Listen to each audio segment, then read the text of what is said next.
উন্নত চিকিৎসার জন্য সিঙ্গাপুরের উদ্দেশ্যে ঢাকা ছেড়েছেন গণ অধিকার পরিষদের সভাপতি নুরুল হক নূর। সকাল ৮টা ২৫ বিমানের একটি ফ্লাইটে তিনি সিঙ্গাপুরের উদ্দেশ্যে যাত্রা করেন।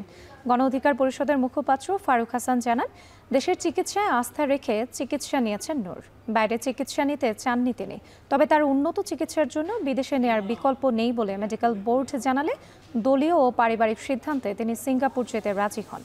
মাউন্ট এলিজাবেথ হাসপাতালে ৪ থেকে ৬ সপ্তাহ পর্যন্ত চিকিৎসা নিতে হবে নূরকে।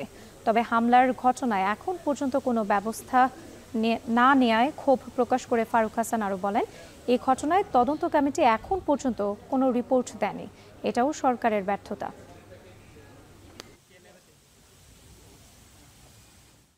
তার নাকের যে হাড় ইতিমধ্যে ফ্র্যাকচার হয়েছে, নাজাল বোন ফ্র্যাকচার যেটাকে বলে, এটা আসলে বাংলাদেশে এটার কোনো অপারেশন সেভাবে হয় না। এই জন্যই মূলত ডাক্তারদের পরামর্শক্রমে তাকে উন্নত চিকিৎসার জন্য আমরা দলীয় এবং পারিবারিকভাবে তাকে আমরা বিদেশে পাঠানোর উদ্যোগ নেই।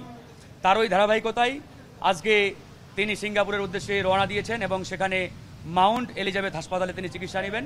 ৪ থেকে ৬ সপ্তাহ পরিপূর্ণ সুস্থ হতে তার সময় লাগবে। আশা করি আমরা ৪ থেকে ৬ সপ্তাহের মধ্যেই তিনি আবার দেশে ফিরে আসবেন।